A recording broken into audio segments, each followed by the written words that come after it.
our live sessions that we're running today. And today we're going to be talking about women in community pharmacy, women contractors. So as part of International Women's Day and International Women's Month, I thought it would be a really good opportunity to showcase some amazing women working in community pharmacy who are community pharmacy contractors, hearing about their roles and what their roles entail and what made them become community pharmacy contractors, but also discussing a really important topic of why there are a lack of women in community pharmacy as community pharmacy contractors, and particularly women of colour.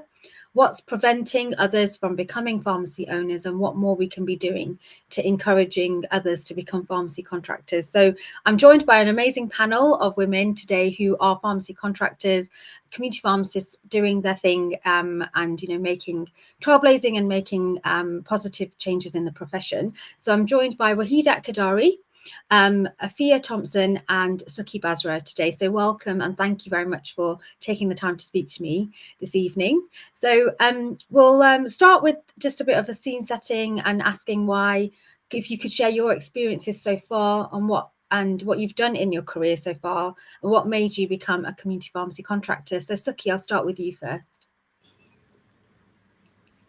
Okay, so hi everyone. My name is Sukhvir Basra. I'm a female contractor in Victoria in central London. I've been a contractor for over 25 years now. I started with my husband, so we bought a business together and we stayed working together throughout about 25 years as partners. And on and off, I have taken time out to look after my children, have my children, and we've got to a point where now I would say there is more of a balance in terms of my role and my husband's role. What made me go into community pharmacy? Was that one of your questions, Dolly? Yeah. Not Dolly. Yeah. Sorry. I would say as a student, when we looked at all the different aspects of pharmacy, I found that community pharmacy allowed me to be a businesswoman. It allowed me to be a practitioner talking to patients, and there was always something different happening. And that sort of attracted me to that role, whereas I really wanted face-to-face contact with people. And I found community pharmacy allowed me to have that control and that autonomy. So that's why I took up that role. But I really enjoy it. At the moment, my pharmacy, my community pharmacy, is inside a GP practice. So I've had both perspectives of what community can look like in terms of a retail practice, but also as a clinical practice. And I've now watched the change or the transition of the shopkeeper pharmacist and now the clinical not clinical, but the more clinically minded pharmacist. So I've done the independent prescribing. So it's been an interesting journey over the 25 years, I'd say. And I'm sure my colleagues would also probably say the same. Brilliant. Thank you, Sukhvir. And Afua? So I've been a contractor for 19 years, and prior to that, I was actually a locum pharmacist. So quite very different. In the same way as Sukhvir is in partnership with her husband, that's what we've also got a family business, which we purchased off a retired couple.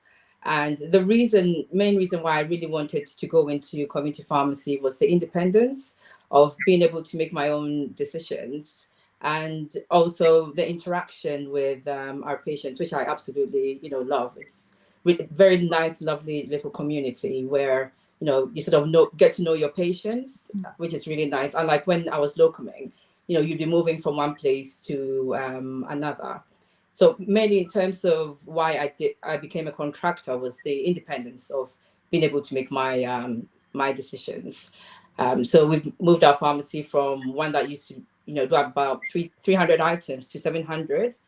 As I said, because we bought it off a retired couple, to one, we do about almost 4,000 items. And then we've also included quite a lot of services. So as a community pharmacist, we're not only sticking with doing prescription stuff only. We've also got other services such as stop smoking service. We also see patients in their homes, and we've got patients who also come into our clinic here. So, we are quite versatile as a community pharmacy. And I've just recently done my prescribing course as well. So I'm really excited to see, what the next stages are. And it was in hypertension, which seems to be, really active at the moment. Yeah, so that's why, yeah. Thank you, Afia. And Waheedat. Oh, Waheedat, you're on mute. All right. My name is Waheedat Awade. The Kadiri is my maiden name. So I became I've been a pharmacist very close to Siki. I've been a pharmacist for over 20 years. I did my pharmacy training back home in Nigeria, and I qualified here in the UK in 2007. So that's about almost 18, almost 16 years now. I run my own pharmacy, which is a bit different to Afi and Suki. I'm an online pharmacy, but my take is very similar to them because we just don't do prescriptions. We do lots of other services. The main reason why I decided to be like a contractor was, like both of them said, to have independence. And initially, I thought I was going to have more time to myself, which I don't think anybody gets until you start to realize you don't. But the fact that you have that independence and you can make your own decisions, that makes so much more difference in the practice. And also that you can create an impact on the individuals that you meet on a day-to-day basis. So yes, we're online, but I can say even within my area, I do more services compared to if we have like a normal brick and mortar pharmacy. So we do everything from like smoking cessation to travel vaccinations, emergency contraception. I even run a COVID vaccination center, which is off site. So the main motivation is to like being independent and be able to like make an impact in the lives of individuals through the services that we run. Brilliant. Thank you. Thank you all. And it's clearly there's a theme of independence here and being able to deliver a range of services, but bringing in that business element, which I think sometimes gets overlooked when we're talking about pharmacy and the role that we do. So it sounds very empowering in being able to think about what services you will provide and owning that and being able to deliver that in an independent way. So that's brilliant. So my next question was, what have your experiences been of being a contractor? Have you experienced any challenges? So Afi, I'll come to you first for this question. Yeah, so in terms of challenges, yes, there have been lots of highs and lots of lows. I would say the most challenging period, perhaps for me, would be the last 7 years. And the reason I say that is because of the remuneration of medication. So unfortunately, for some medicines, you'd find that you're actually spending more for the item than you're actually being paid for. And that has really had an impact on cash flow. I'm sure you've all seen, things in the media, etc., about pharmacists, really trying to fight our corner. It is getting better, I must say, but, there's still room for improvement. And then another challenge I would say would perhaps be the head office side of things. So you find as an independent contractor, you are having to deal with policies, and you have to keep abreast with, new policies, especially during the COVID period, whereby, 1 week we have to do this, another week we have to do that. So as a contractor, I had to make sure that I was on top of it. Whereas perhaps if I had a head office, they would have to, they would be dealing with that, and I could concentrate more on the pharmacy side of things. So you find that as a contractor, you probably be staying longer. After, even though you've shut the door, you're still working behind the scenes. And I guess those are the main challenges that I would say I've faced.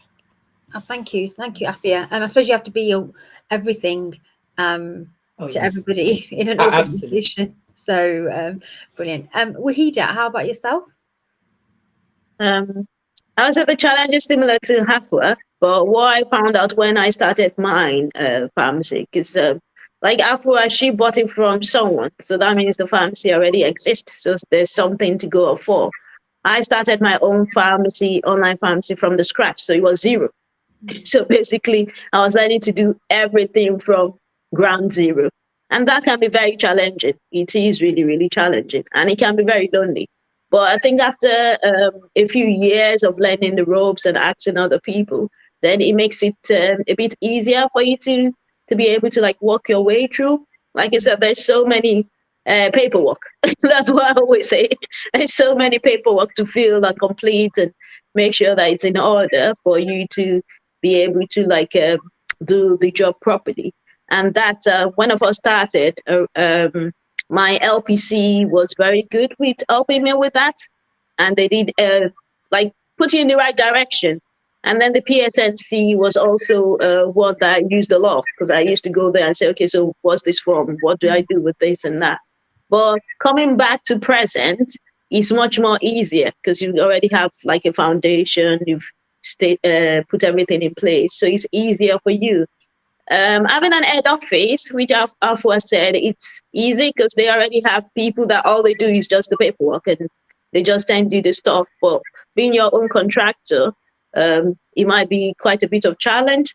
But what I've realized that having a network of people, which is where I've met Afua and Suki, we set up like a WhatsApp group of independent female contractors, and we speak to each other there. It's been so, I talk about what we gain from there now, that even if I have any issue at home, at work, my dispenser will be like, oh, send the message on that your WhatsApp. They will find a solution, isn't it? Because I always tell her like, oh, I have this group where once we send a message, somebody always find a solution to whatever you're trying to find the answer to. And that's the kind of thing we need as female contractors, to have like a place that you can have a bit of a mentoring, a bit of support, so that you can come together and you can actually make an impact, and don't find all the little things as being a huge work on you, because you know there's somebody else at the background that can always help you. Yeah, brilliant. It's so important to have a network and a support system around you. Sukhi, how about yourself? Can I say I completely agree with Waheedat about the importance of having a network of other females that lift you up. And our sort of group that we all are involved on is a female contractor group, and we support each other, we champion each other, we answer each other's questions. And she's right. And I'd probably say one of the biggest challenge, and I'm just going to go slightly segue, is when you asked me that question, I thought of the time when I first became a contractor, and the odd patient would come in looking for my husband, thinking he was the owner, and just assuming he was the pharmacist. And they would say, oh, I just needed to speak to the gentleman. And I said, no, I can help you. And they said, no, but he's the one. And I'd get that time and time again. And that would sometimes knock my confidence, but at the same time, it would put a fire in my belly. And I think our own internal dialogue is perhaps sometimes our biggest challenge or biggest barrier. So I would say the main barrier I had was the preconception that the owner had to be a male, or just assuming the owner was the male. The second preconception I had to overcome was my own internal dialogue, that I was worthy of being the owner. Because I think as women of colour, we are very supportive of our families. We are brought up on this, not necessarily patriarchy, but we're born on this backbone or conditioning that we support each other no matter what. And it doesn't matter who's at the face of it. And in most cases, it's the male, but we are supporting, lifting it. And I don't think it's just necessarily pharmacy female contractors. I would say generally in business, women tend not to take the lead. And you will see that in all professions, all businesses, there are always going to be more males than females. And when it comes to women of colour like us, and women in general, we've given ourselves that dialogue or that traditional role that we play, that we think we can support and we can have all the ideas, but do we know enough to become an actual owner? So I think sometimes the biggest barrier literally is ourselves. And I would say having a family support network is equally as important. You need to not feel guilty, because you are right, ladies. Afua and Waheedat will definitely vouch for, during the lockdown, we hardly saw our families. Our children were waiting for us at home, worrying about us, wondering if we were going to catch COVID, or these sort of thoughts that would have gone through anybody's mind, but our children were waiting for us, knowing that we were in the thick of it and we were frontliners. So I think there's an element of resilience because we're women. We're not scared. We nurture our children. We nurture our families. We're almost brought up to, we are genetically probably really good at nurturing anyway. So we find that environment quite easy to grasp, and then we can run away with it. So we're not inhibited by that. And I think that's not a hindrance, that's an actual positive that we could bring into businesses much more. Having a female touch in a business, you are tapping into 50% of the world's population. So you're not actually missing out, you're actually gaining. So, yeah. No, brilliant. Thank you, Sukhi. And also we've got 62% women in pharmacy. So actually you're also tapping into a huge part of our profession. So we need 62% women to be contractors. Yeah. As So well, in proportion. maximizing on that workforce and the, you know, and the skill that there is in there. And I think the piece that you said about the casual sexism that you've experienced about men being assumed to be the pharmacist, and sadly that's not the first time that, you know, that's been shared. There are lots of people have had that experience, assuming that the male person, it might be the healthcare assistant, the pharmacist technician, is the pharmacist, as opposed to the female pharmacist in the work. And sometimes it's happened in hospital as well, but yeah, there's just an assumption that we need to challenge. So I suppose we've kind of touched on it a little bit, but from your experience, and why do you think there are a lack of women, and particularly women of colour, as pharmacy contractors, just building on that piece about internal dialogue? So Waheedat, I'll come to you first with this question. What I think I always say is part of maybe what is driving is it will be more of like a mentorship. That's one way of looking at it. I think maybe women of color, they don't necessarily go out to be seen. So people do know, okay, yes, you exist, you do this. And I was even telling someone recently that some of the things I do now, when you do it, you're doing it so that you'll be able to like make an impact, so that people can actually see that, okay, you're a female, you can actually be a leader, you can actually run your own pharmacy. I've had, just like Sukhi said, I've had somebody called once, we're using a PMR system, and it was meant to like, sort something out. And he said, take a picture of you or whatever, so that we can use you to promote. And then the next time he said, Waheedat, I didn't realize you were black. And I was like, yeah, so. so you get all that, and then you come back and you think, people will tell you, well, your accent is different. Someone told me once, your accent is different today. I said, what do you mean by my accent is different? It doesn't sound like your usual African self. I was like, well, I'm not I'm not in that mood today then, but I'm still talking to you. How can I help you? Yeah. You know? So you do get all that, but it's about us being able to let maybe the younger people know that, you can achieve all these things. You can get to this level. And that is by reaching out, not just to maybe like pharmacy graduates, but actually going into like maybe the schools. Until COVID came, I used to have the year, what do they call them in school now? I think it's year 8 or year 9 of the high school. They come to my pharmacy and do like a 1 week of work experience and things like that. It doesn't mean that the person's going to be a pharmacist, but it gives them that idea that, you can actually do something of yourself. You can have your own business. You can think of something bigger rather than think, all I want to do is finish, go to uni, and then work for someone, so that they have that idea at the back of their mind. So I think it's more of mentorship, somebody to mentor the individuals that we've got, whether from the high school to when they're doing their A-levels, or even when they finish their pharmacy degree.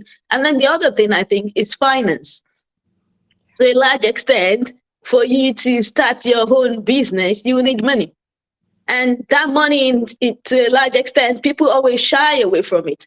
They're like, I remember before I started mine, I used to think, where am I going to get like 1 million or something to buy a pharmacy. You know, so but the truth is you can still even get that, but you have to know, oh, where's the right finance for you to go to be able to get the money that you need. So that's where the mentorship comes back into it as well. So people don't have, or females of our background don't have that knowledge or anybody to mentor them to be able to explain to them that, yes, these are the things that are the barriers, but these are the ways to come through those barriers. So that's the way I see it. It's more like maybe finance and mentorship.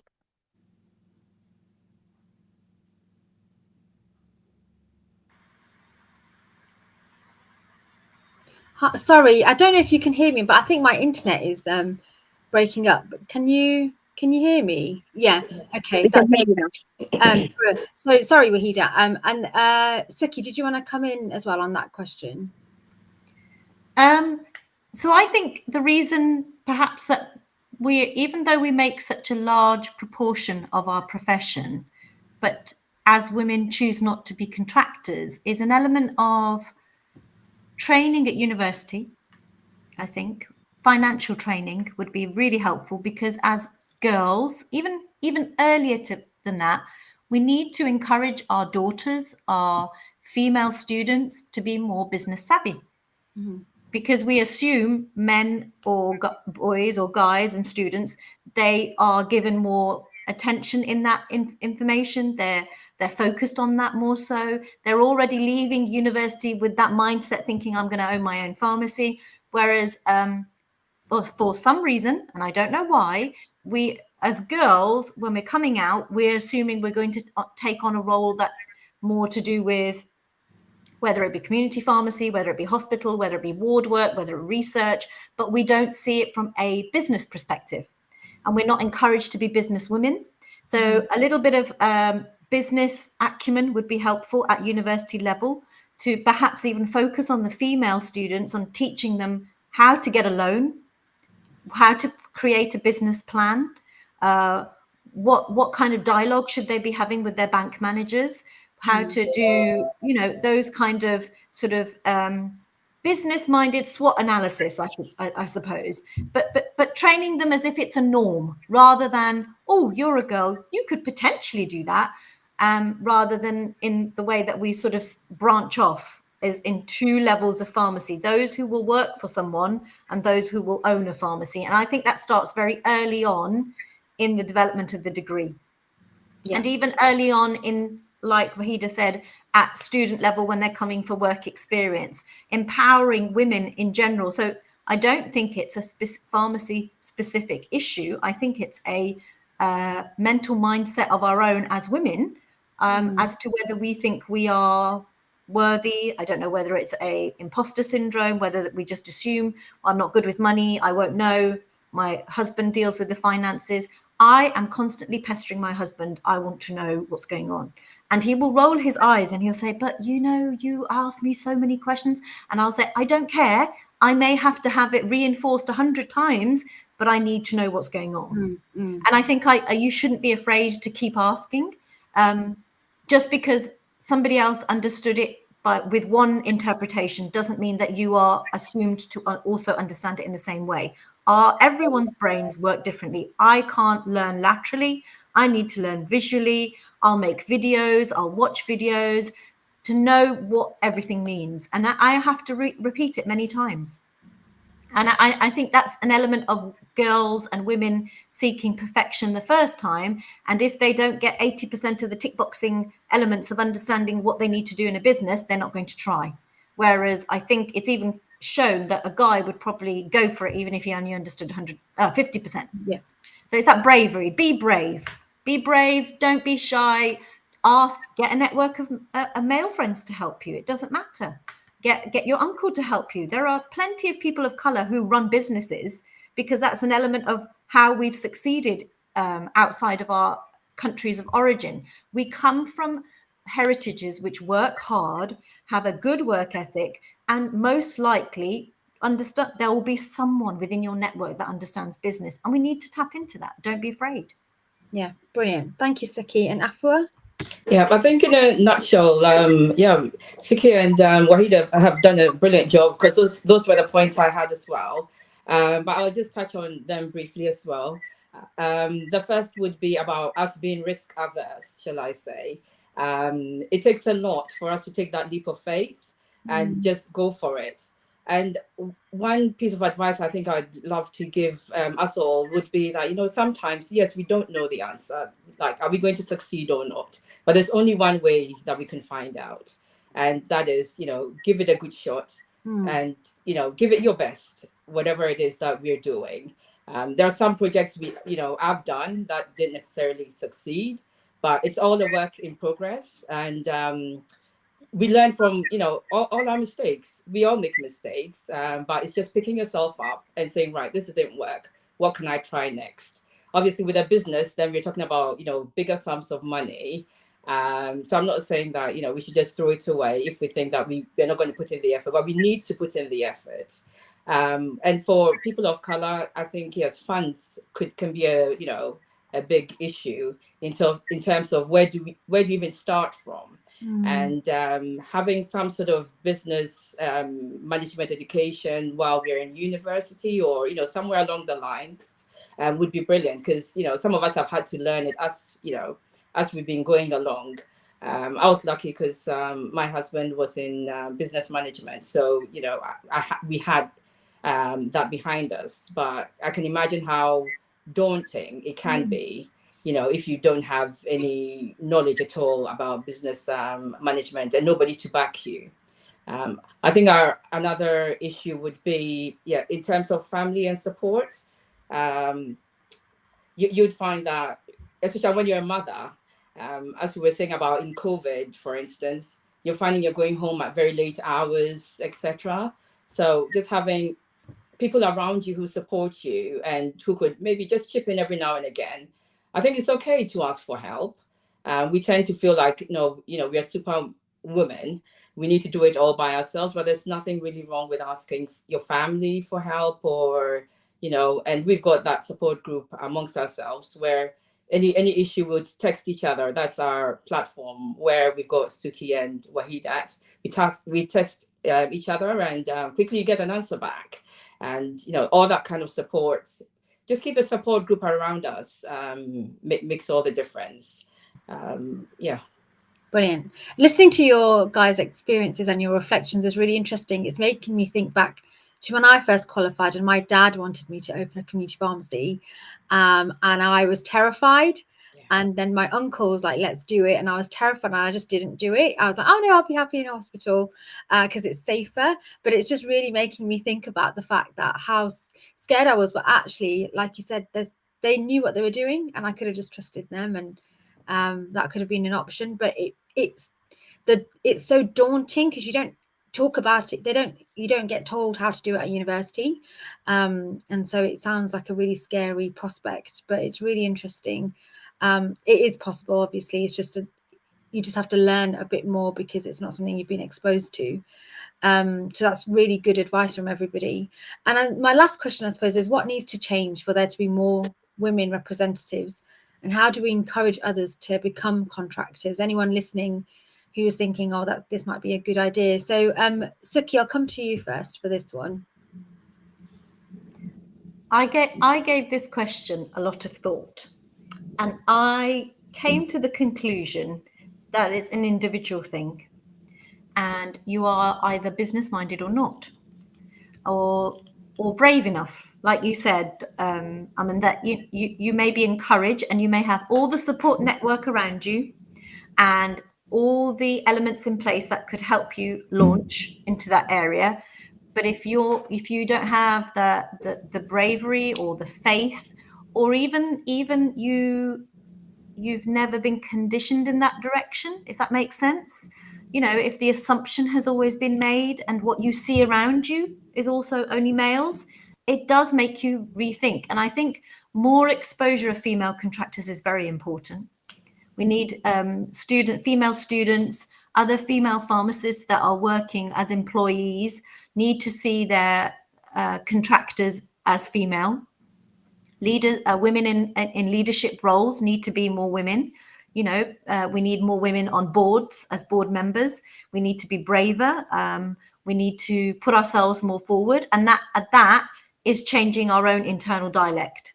We will fall, we will fail. And I remember once hearing something, it was some sort of speech, and it says fail, fail, and fail really well until you get successful. And I think it is about failing so that you fail so many times. And trust me, I have made lots of mistakes.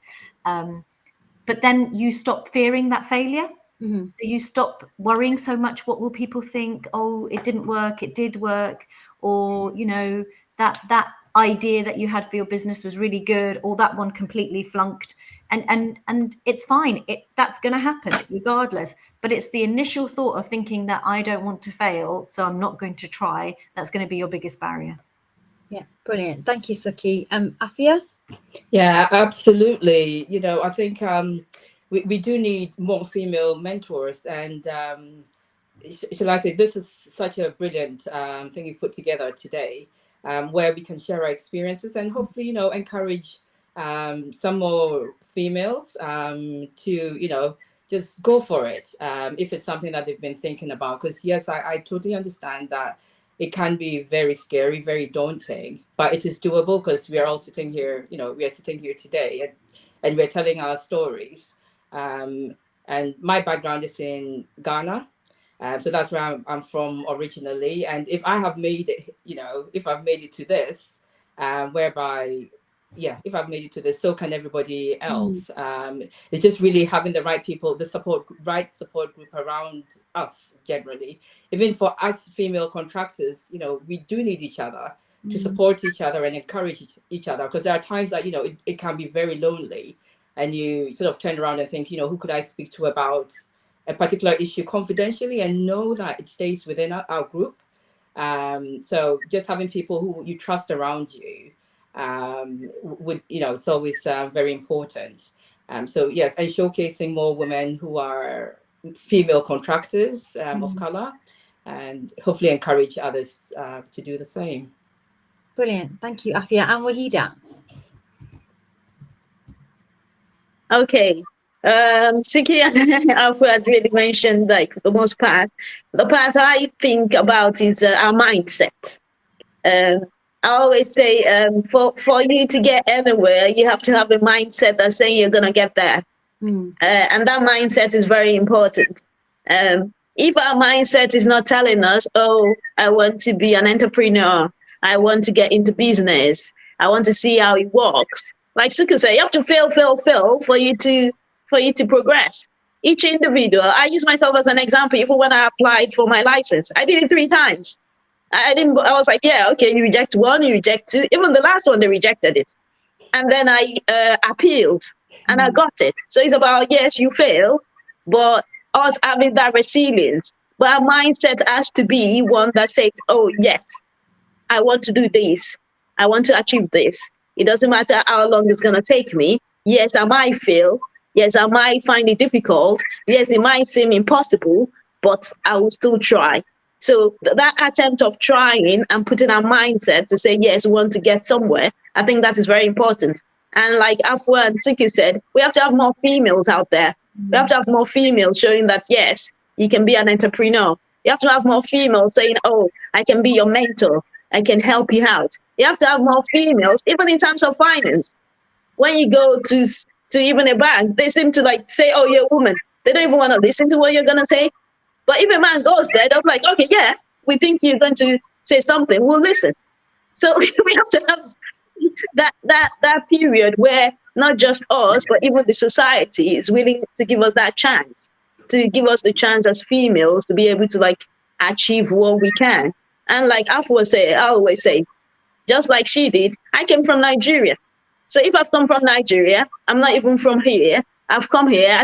I always tell people, they're like, oh, how long did it take you for you to be able to practice here? I said, if I count the number of years I've done at home and the number of years here, it was 10 years. And somebody was like, wow. I said, yes, wow. But I'm where I am now, and I can achieve what I've achieved by being that persistent. And it's that persistent that's important. So our mindset is really important, and having more females out there that are entrepreneurs to encourage people to be mentors, and for the finance world to help us out without just locking us out, saying, oh, you're female, you're not going to be good. That would do a lot more for us to be able to be out there as female entrepreneurs. Brilliant, thank you. Well, hopefully this is the beginning of that conversation. You know, we don't really get a chance to talk about female pharmacy contractors in pharmacy and have a dedicated conversation about that. So we definitely need to be having more of these and having more role models out there. So thank you for being those role models today and having such a great conversation, and for being very positive and empowering. And it's all about resilience and not being afraid to fail and putting yourself out of your comfort zone. So thank you so much for taking the time out this evening to have this chat with me. I will draw it to an end, and so thank you for anybody listening. And we've had some positive comments as well to say absolutely it's about, you know, having the courage to fail and to still pick yourself up and carry on. So thank you so much again for your time this evening, and thank you for everybody listening, and I hope to see you soon.